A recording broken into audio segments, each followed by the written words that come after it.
कृष्ण जी भी पांचों वक्त की नमाज पढ़ा करते थे। मैं इसको चेतावनी देता हूँ। भगवान राम का भव्य मंदिर जब अयोध्या में बना है, ये लोग को पच नहीं रहा है। इस्लाम धर्म को आए अभी 1500 साल भी नहीं हुआ है और भगवान श्री कृष्ण 5000 वर्ष पहले गीता में संदेश दिया है। एक नई प्रथा चल चुकी है, तो ऐसे व्यक्तियों के बारे में टिप्पणी करना कोई अच्छी बात नहीं है। ये उसकी मानसिकता है। कृष्ण जी भी पांचों वक्त की नमाज पढ़ा करते थे। तुझे इतने जूता पड़ेंगे कि तुझे अल्लाह याद आ जाएगा। कृष्ण जी भी पांचों वक्त की नमाज पढ़ा करते थे। झारखंड के एक इवेंट में लाउड स्पीकर पर दिए गए मौलाना जर्जिस अंसारी के इसी प्रोवोकेटिव और इलॉजिकल स्टेटमेंट ने पूरे देश में कंट्रोवर्सी क्रिएट कर दी है। सनातन धर्म की फेथ पर ये किए गए इस डायरेक्ट अटैक से इंटरनेट से लेकर सड़कों तक भारी आउटरीच है। उत्तर प्रदेश की राजधानी लखनऊ में मौलाना के खिलाफ बीएनएस के सीरियस सेक्शंस में एफआईआर दर्ज हो चुकी है और यूपी पुलिस उसकी लोकेशन ट्रेस कर रही है। वहीं अग्रेसिव हुए हिंदू संतों ने मौलाना को जूते मारने वालों को करोड़ों का रिवॉर्ड देने का अनाउंस कर दिया है। इस बवाल के बीच सबसे शॉकिंग बात यह है कि ये मौलाना कोई आम प्रीचर नहीं, बल्कि रेप के एक मामले में कोर्ट से 10 साल की सजा पा चुका कन्विक्टेड क्रिमिनल है, जो फिलहाल बेल पर बाहर है।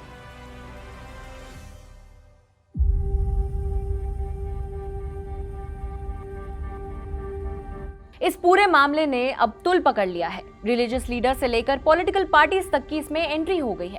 कंट्रोवर्सी बढ़ने के बाद अपने लॉजिक को डिफेंड करते हुए मौलाना का कहना है, मैं अपने इवेंट्स में हिंदू रिलीजियस टेक्स्ट जैसे गीता और पुराणों के श्लोक पढ़ता हूँ। मुस्लिम समाज के इंटेलेक्चुअल्स ने भी जर्जिस से डिस्टेंस बना ली है। बयान को कंडेम करते हुए कहा, जर्जिस का ये दावा पूरी तरह से बेसलेस और फेक है। देखिए, ये जो बयान आया है इसको मैंने कल सुना है। बहुत ही अफसोसनाक बयान है। मैं ये समझता हूँ उनको इस तरीके से किसी भी धर्म के जो भगवान हैं उनके खिलाफ जो है कहना जो उचित नहीं था, और इस बयान को उनको फ़ौरन वापस लेना चाहिए और माफ़ी मांगना चाहिए।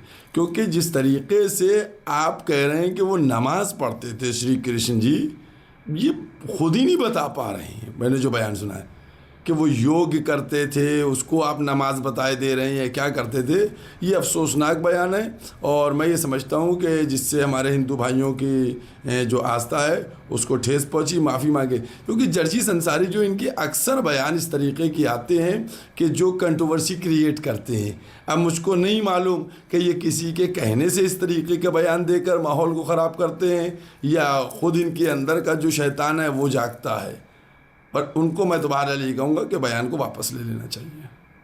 देखिए, इटावा के कोई व्यक्ति हैं जो मौलाना जर्जिस के नाम से जाने जाते हैं। उन्होंने किसी अपनी तकरीर में यानी किसी बयान में कहा है कि श्री कृष्ण मुसलमान थे और 5 वक्त की नमाज पढ़ते थे। तो उनके इस बयान के बाद जो है पूरे देश में एक अजीब सी कैफियत देखने को मिली और तरह तरह की प्रतिक्रियाएं सामने आ रही हैं। हमने पहले भी कहा था और अपनी बात को फिर दोहराते हैं कि अगर आप तकरीर करते हैं, बयानात देते हैं, तो आपके पास हर तरह के प्रमाण होने चाहिए कि आप अगर कोई बात कह रहे हैं, आपके पास उसका क्या सबूत है। अगर कोई सबूत नहीं है तो आपकी बात बिल्कुल बेकार है, आपकी बात कोई मायने नहीं रखती। तो मौलाना जर्जिस ने जो ये बात कही है, उनके पास क्या प्रमाण है क्या नहीं है, हमारे भी समझ से परे है। संतों में इस बयान को लेकर भारी एंगर है। अयोध्या के महामंडलेश्वर विष्णु दास ने अपना स्ट्रॉन्ग ऑब्जेक्शन जताया है। मौलाना जर्जिस जो है वो कहीं ना कहीं उसको संस्कृति का एक भी ज्ञान नहीं मालूम है। देखिए, भागवतकार कहते हैं, सच्चिदानंद रूपाये विशोत्पत्त्यादि हेतवे तापत्रे विनाशाय श्री कृष्णाय वयम नमः। परमात्मा तो प्रकाशवान है, परमात्मा आजन्मा है, और हमारा सनातन तो एक तरीके से प्रकट हुआ है। जैसे परमात्मा प्रकट हुए वैसे सनातन का कोई अंत ही नहीं है। माँ इस्लाम ये तो बनाया हुआ है, और ये कहता है कि भगवान श्री कृष्ण नमाज अदा करते थे, भगवान श्री कृष्ण इस्लाम का प्रचार करते थे। जब इस्लाम कोई धर्म ही नहीं है तो भगवान श्री कृष्ण क्यों प्रचार करेंगे? और जो गीता का श्लोक बताया है उसका अर्थ होता है हम योग करें, हम साधना करें, एकांत में बैठ के उस पार ब्रह्म परमात्मा का चिंतन करें। और गीता और भागवत भगवान श्री कृष्ण का रूप है, गीता साक्षात भगवान की वाणी है, मगर इस मूर्ख मौलाना को कौन समझाएगा? मैं तो बार बार कहता हूं कि ऐसे मौलाना का जो जीभ काट के लाएगा उसको 10 लाख रुपया इनाम दिया जाएगा। ऐसा मौलाना ने भगवान श्री कृष्ण के भक्तों के आस्था के साथ खिलवाड़ किया है और ये मौलाना लगातार उल्टा सीधा बयान देता रहता है और भगवान कृष्ण के लिए बोला है। ऐसे लोगों का जीव कटना चाहिए, ऐसे लोगों पर देशद्रोह का मुकदमा दर्ज होना चाहिए, ऐसे लोगों को हिंदुस्तान में कोई जगह नहीं होनी चाहिए, पाकिस्तान इस्लामाबाद भेज देना चाहिए। और मैं आपको बता दूं, कृष्ण भक्त बर्दाश्त नहीं करेंगे, राम भक्त बर्दाश्त नहीं करेंगे। ये मौलाना भूल चुका है। और मैं एक चीज बता दूं आपको, ये जितने भारत में मुसलमान हैं ये सभी सनातनी हैं। अपना पूर्वज उठा करके देखें, सभी हिंदू हैं। मुसलमान कोई जन्म से नहीं होता है, यहीं पर आकर के बनाए जाते हैं। मैं हिंदू जन्म से होता है। ऐसे मौलाना का जीव कटना चाहिए। मैं इसको चेतावनी देता हूँ, तुम अपने आप में जो तुम्हारा मानसिक जो है संतुलन बिगड़ चुका है, अपने इलाज कराने का काम करो, हिंदू जनमानस से माफ़ी मांगने का काम करो। नहीं तो तुझे इतने जूता पड़ेंगे, इतने जूता पड़ेंगे कि तुझे अल्लाह याद आ जाएगा, तुझे मोहम्मद याद आ जाएगा, तेरा पैगंबर याद आ जाएगा। मौलाना कह रहे हैं ये बहुत निंदनीय है।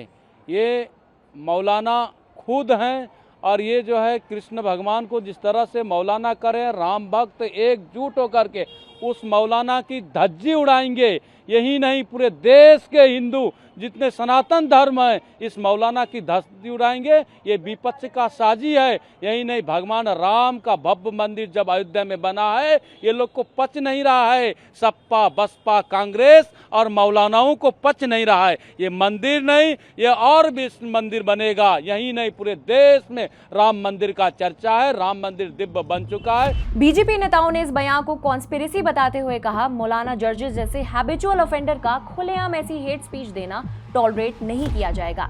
ये जानबूझकर देश का माहौल खराब करने और दंगे भड़काने की कॉन्स्पिरेसी है। प्रशासन ऐसे एलिमेंट से स्ट्रिक्टली डील करे और तुरंत बिहाइंड बार्स डाले। ऐसे मौलानाओं को, जिनको न तो अतीत का ज्ञान है न इतिहास का ज्ञान है, इस्लाम धर्म को आए अभी 1500 साल भी नहीं हुआ है और भगवान श्री कृष्ण 5000 वर्ष पहले गीता में संदेश दिया है। और इस तरीके के बेसिर पैर की बेहूदी बात करने वाले लोग जो समाज में सांप्रदायिक तनाव पैदा करना चाहते हैं, इनके विरुद्ध कठोर कार्रवाई होनी चाहिए। और आज ये सारे देश के 125 करोड़ हिंदुओं के लिए अपमान की बात है कि उनके एक ऐसे आराध्य भगवान श्री कृष्ण के ऊपर इस तरह की टिप्पणी करना जिसका कोई मतलब नहीं, कोई औचित्य नहीं। और सरकार से तो मैं मांग करूंगा इन ऐसे लोगों के विरुद्ध कठोर कार्रवाई हो ताकि भविष्य में इस तरह की पुनरावृत्ति न हो जो कि कोई सांप्रदायिक तनाव या सांप्रदायिक सद्भाव को बिगाड़ने का काम करें और सांप्रदायिक तनाव को बढ़ाएं, क्योंकि इस तरह की घटनाएं समाज को तोड़ने का काम करती हैं। देखिए, इस समय कुछ ऐसी बातें जो एक दूसरे को चुभें बोलने की एक नई प्रथा चल चुकी है, तो ऐसे व्यक्तियों के बारे में टिप्पणी करना कोई अच्छी बात नहीं है। ये उसकी मानसिकता है, उस पर क्या कहा जाए। कांग्रेस पार्टी की ओर से भी इस बयान को क्रिटिसाइज किया गया है और कहा गया है कि इस तरह के प्रोवोकेटिव और इलॉजिकल स्टेटमेंट समाज को डिवाइड करने की कोशिश कर रहे हैं। देखिए, ऐसे कुछ लोग भारतीय जनता पार्टी की सरकार के सरपरस्ती में पनपे हुए लोग हैं, जो समाज में कैसे हम धार्मिक उन्माद उत्पन्न करें, समाज के सामाजिक वातावरण को कैसे हम खराब करें और भारतीय जनता पार्टी को कैसे हम वोट के रूप में लाभ प्राप्त करवाएं। तो कुछ लोग को भारतीय जनता पार्टी ने इस प्रकार के कामों में लगा करके रखा है। तो हमें यह लगता है कि ऐसे लोगों के बयानों पर तवज्जो देने की भी आवश्यकता नहीं है। ये लोग कुछ भी बोल देते हैं, क्योंकि इन लोग देखो सरपरस्त है केंद्र सरकार का। हमें लगता है कि ऐसे लोगों के ऊपर एफआईआर दर्ज होनी चाहिए और इनकी गिरफ्तारी सुनिश्चित होनी चाहिए। नहीं, बिल्कुल, चूंकि किसी अखबार ने, किसी मीडिया ने झारखंड में इनको प्रमुखता नहीं दी ऐसे बयानों को, तो ये बिल्कुल गौण हो गए। तो हमें लगता है कि ऐसे लोगों को प्राथमिकता देने की आवश्यकता भी ज़्यादा नहीं है, क्योंकि अगर इन्हें प्राथमिकता मिलेगी तो ये आगे फिर कुछ बोलेंगे। तो ऐसे लोगों को, इनके बयानों को कोई प्राथमिकता ही नहीं देना चाहिए। देखिए, मौलाना जर्जिस बोल देने से नहीं होगा। मौलाना जर्जिस साहब बोल देने से इस्लाम में वही मान्य नहीं होगा। जो हमारा कुरान कहेगा, जो मेरा हदीस कहेगा, वही मेरा इस्लाम है। कौन क्या बोल रहा है उस पर हम नहीं जाएंगे। हाँ, ये एक चीज़ हो सकता है कि जिस समय कृष्ण जी थे, हमारे जो हमारा किताब कहता है, हमारा जो कुरान कहता है कि 1,24,000 कमोबेश पैगंबर इस दुनिया में आया। हो सकता है कि उस वक्त का पैगंबर कृष्ण जी हो, लेकिन हुजूर सल्लल्लाहु अलैहि वसल्लम के बाद नमाज नाजिल हुआ 5 वक्त का, समझे, जो 1400 ईस्वी पहले, और जो कृष्ण जी का जो मामला है 5000 साल पहले का मामला है। हो सकता है कि उस वक्त का वो पैगंबर हो, लेकिन हम हुजूर सल्लल्लाहु अलैहि वसल्लम के रास्ते पर चलेंगे, कुरान पर चलेंगे, हदीस पर चलेंगे, यही मेरा इस्लाम है। नहीं, गलत बोला है, ऐसा नहीं बोलना चाहिए। 5 वक्त का नमाज सिर्फ और सिर्फ हुजूर सल्लल्लाहु अलैहि वसल्लम के आने के बाद हम लोग पर नाजिल हुआ है। उससे पहले मूसा अलैहिस्सलाम थे तो उस समय 2 वक्त का नमाज थे, उस पहले हम लोगों को जानकारी नहीं है।